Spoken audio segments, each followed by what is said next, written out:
One build I always wanted to make work in this game was a heat build. Now, there's plenty of heat builds you can use with all kinds of classes, melee and casters, but specifically a heat build with a dual-wielding barbarian using long swords.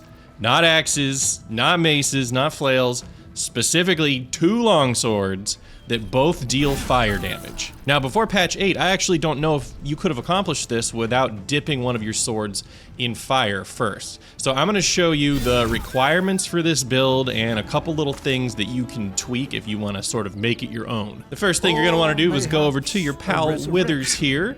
Tell him to change your class. This is, of course, a level 12 build. If you're not level 12 yet, you can get some of the way. So, required for this build, I'm gonna show you what you have to have, and then I'm gonna show you my personal build. First off, you wanna make sure your stats are good barbarian stats, which means get your strength up to 16 or 17, get your constitution up to 16 or 17, probably put that 14 in dex, and the rest, charisma, wisdom, I'm dumb. I think these are the proficiencies I've just had from the get-go, so, whatever. We're gonna go ahead and level it all the way up to 6. So you can see at level 2 here, you get your danger sense and reckless attack. So frenzy, no, we don't want that. We want Path of the Giant. So at level 3, you wanna pick Path of the Giant. That's gonna give you extra carrying capacity. It's gonna give you Giant's Rage, which makes you fucking huge. Level 4, we get to pick a feat. So this is absolutely necessary for this build. You have to pick up Dual Wielder. What this allows you to do is dual wield weapons that aren't light, so you can dual wield versatile weapons like long swords, flails, battle axes, that kind of thing. It also gives you +1 AC when you are dual wielding, which is a nice little bonus. Level 5 melee classes start to get a little crazy. You get your second attack. Level 6, now here's where we get the ability that changes everything. Elemental Cleaver. So, you can, for 10 turns and no resource, give your weapon an element of your choice. Acid, cold, fire, lightning, or thunder. You take your barbarian level 6. Then you're gonna hop on over and multi-class into Rogue. The reason we have gone Rogue is to get to level 3 at least and choose the Thief subclass. This gives you an extra bonus action. And when you're a dual wielder, that means an entire extra hit. It's good. Now, I personally like to take Rogue to level 4 to pick up a feat. I like to just get ability improvement, get that strength to a nice even 18, hit it very hard. It's what you want. But you only need to take Rogue to level 3 to get the Thief subclass. After that, you can tweak it how you want. After 4 levels in Rogue, I put my final 2 levels in Fighter. And let me tell you why. Shit. I didn't pick my fighting style. I have to redo this. You know, while I'm going back through these, I also forgot to mention that one of the big reasons you're picking Rogue, or at least one of the great things about Rogue that synergizes with this build, is sneak attack, which only works when you have advantage. And when you attack recklessly, you have advantage every attack. So you get sneak attack every round. It's crazy. I'm telling you, wait till you see this thing in action. It's gonna blow your mind. Okay, this is the part where we add fighter and we pick our fighting style.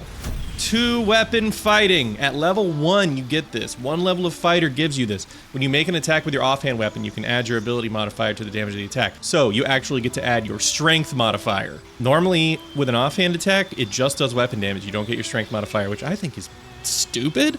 So I have done everything in my... Look, this whole thing is because I am obsessed with dual-wielding 2 flaming swords. So if you're like me and you're into that kind of shit, then keep watching. And then, our final level is level 2 in Fighter, because guess what you get? Action Surge. That is 2 more attacks every short rest.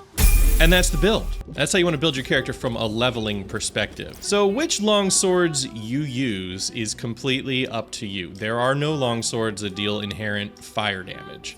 So I'm gonna pick just 2 of my favorites. In the main hand, we have Lorethian's Wrath.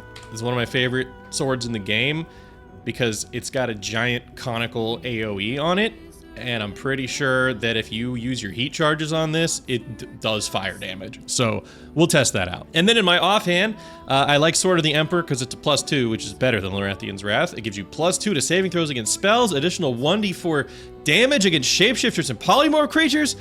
Good lord. Just take your 2 best longswords, give it to your guy. If you are multi-classing paladin a little bit, you could use the Blackguard sword. Just another example. There are only 2 pieces of gear you need to make this build actually work, and this is the first one, the Thermo-Arcanic gloves. The Thermo-Arcanic gloves come from a guy named Kansif in Act 2.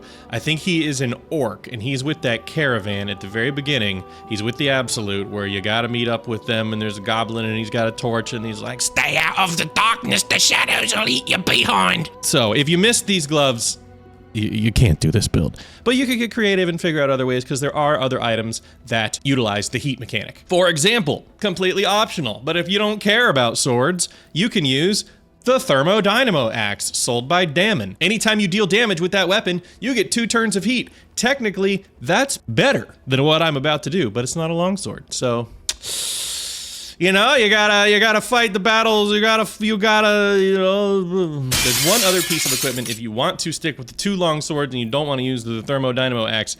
You need the Flail of Ages. The Flail of Ages is sold by Fitz the Firecracker if you go to the Lower City Central Wall fast travel waypoint. She's down there, she sells weapons, and there's a guy across from her that sells armor, and both of them have like the worst dialogue in this entire game. But once you have endured the terrible dialogue and you have your Flail of Ages, you can begin your fun-ass build. Flail of Ages has this ability called Elemental Age. What this does, give the Flail of Elemental Ages a +1 bonus to attack rolls and an additional 1d4 acid, cold, or fire damage to its strikes, depending on the Elemental Age embodied. The blade can be unequipped and equipped again, but has to stay on the spellcaster's person. So, it says give the Flail of Elemental Ages a +1 bonus to attack rolls and additional blah blah blah blah, but if you take your offhand weapon and you put it in your main hand, and then you put the Flail of Ages in your offhand, and you use Elemental Age Fire.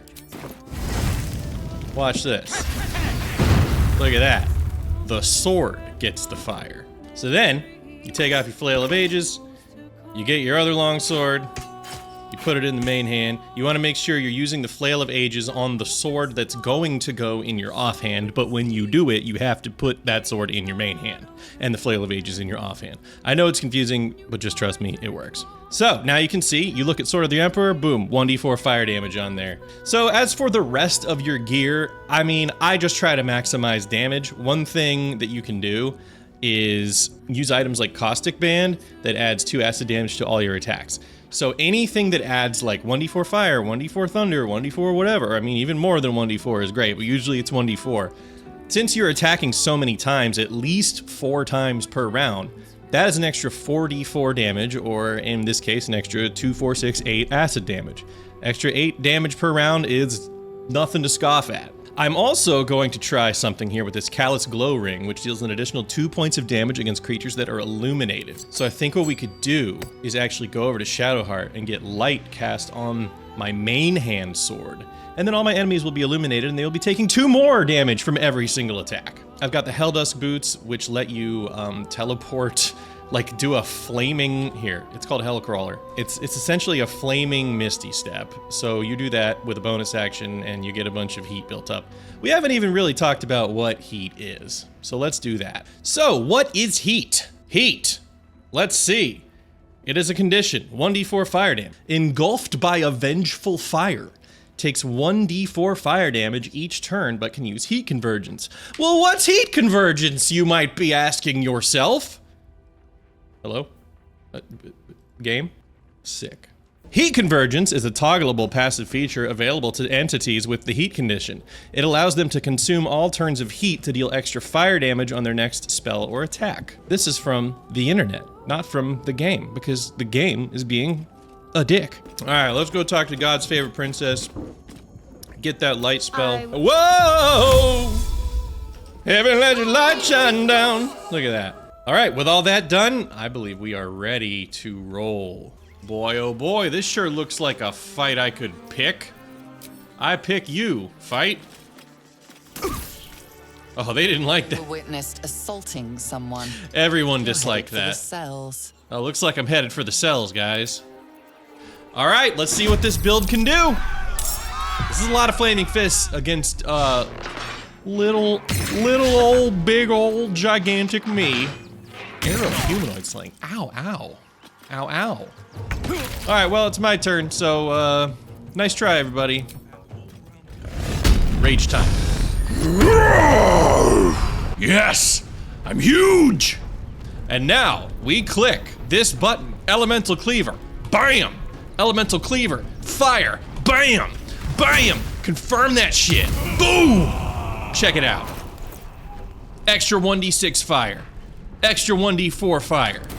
Let's start laying into these ding-dongs. All right, so right down here, you can see we've got 1 turn of heat. That was from my opening strike, so I lost 1 turn because battle had to start, yada yada. Then you got this button over here, Heat Convergence.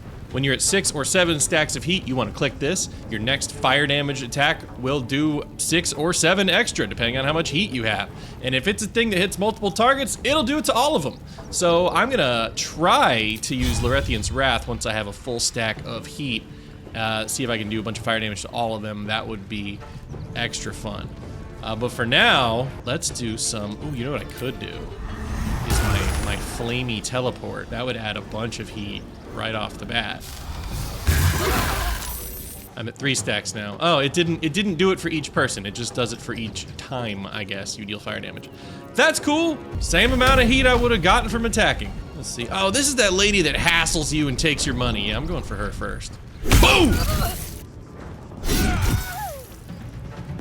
All right, we are at 5 stacks of heat. Let's go ahead and action surge. Get 1 more attack in.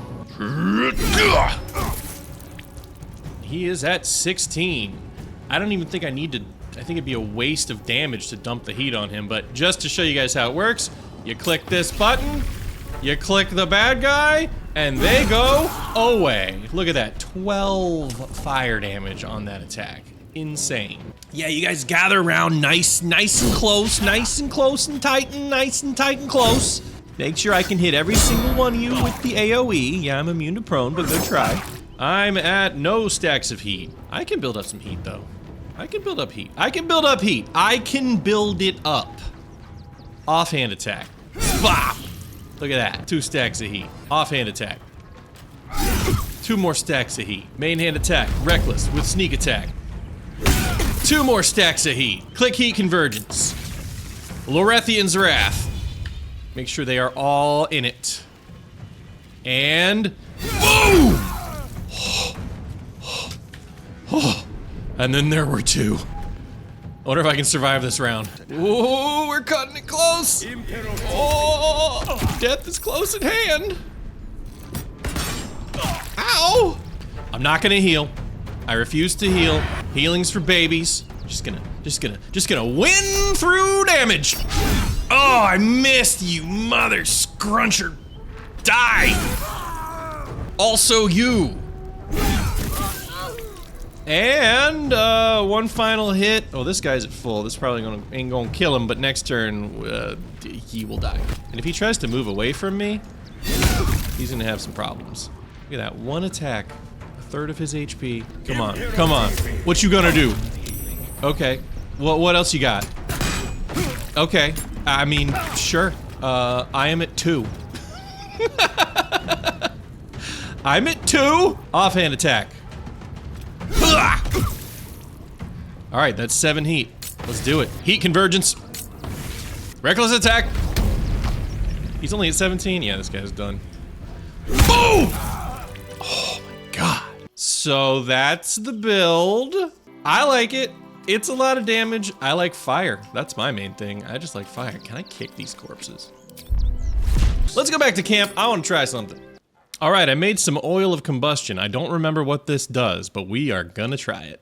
Oil of combustion. On a hit, a coated weapon covers its target in oil for 2 turns. Oil-covered targets immolate upon taking fire damage, dealing 3 to 18 fire damage to everyone and everything nearby! Oh boy. Oh boy. Oh boy, I cannot wait to try this. Yo, what up, Fistpool? So, what if I just go oil of combustion, reckless attack. Okay, all right, we're in a fight now. Oh, and he's got friends, so this will be a fight. Let me rage. Rage is important.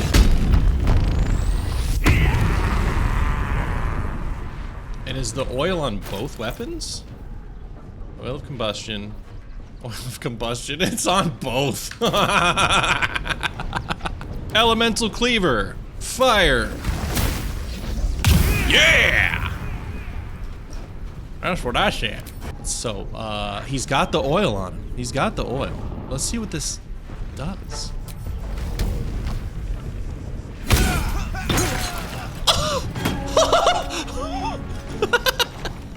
Okay. Come get me, you cowards! Oh yeah, the more the merrier. Let's go. Let's go.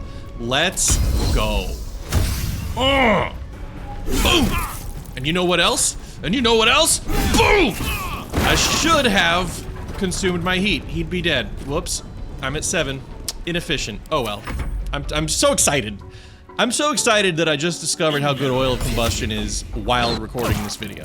What's your plan, bozo? He's thinking about it. Yeah, he's got some like decisions to make right now as far as like what the rest of his life's gonna look like. Maybe disengage and go home to your family. Oh, Nestor is serious. All right, 6 stacks of heat. Let's burn it. This guy will explode and deal damage to the other guy, right? That guy didn't explode and deal damage to the other guy. So this guy, if I hit him, fuck. Hey, let's try again. Okay, now he is covered in oil. He's still concentrating, unfortunately. Can I kick him? I could kick him. Hold on. I want to explode him. The whole point of this is to explode people. Yeah. Look at all that fire. It even hits me. I need to figure out a way to give myself fire resistance with this build. She's what I'm afraid of more than anything. Yeah, see? Ow. But I could probably kill her in like 1 round. Oh god, it's Nestor's turn. Have mercy, Nestor. Oh, I'm frightened and dying. Oh! I have 5 stacks of heat. Hiya! Please. He's only at 6. Bye-bye, Nestor. Yeah, I'm dealing tons of damage to myself. I think I could just probably pop an elixir of fire resistance before a fight and be good to go. Hiya! Let's see if I live. Ooh, oh, ow, owie, owie, ow. Okay, this time I want to try the oil of combustion on this big group here because I feel like it's just gonna be that much more splody and good. Hi-ya. You like that? Now he's all oiled up. God, that was a lot of damage. Jesus, dude. How about you do half my health? Whatever, I don't need to survive this one. I just need to make a lot of explosions happen. So this guy is covered in the oil of combustion. So if I hit him, gotta rage. Elemental cleaver, reckless attack. Fire goes everywhere. Insane. Action surge. Let's keep it going. Reckless attack. Heat convergence. Reckless attack. Explosions. This is crazy! It's obviously not the best solo build in the world. I'm a little squishy here. But you know, all you need is a healer and you're set. Can I live? Oh, Fist Jepsen. I'd rather not. Ow! Ha! I'm gonna die of fire. I'm gonna die of fire. My fire's gonna kill me. If he doesn't. No. Alright. Hey! That's the build. Oil of combustion's crazy. I need fire resistance potions. Thanks for watching.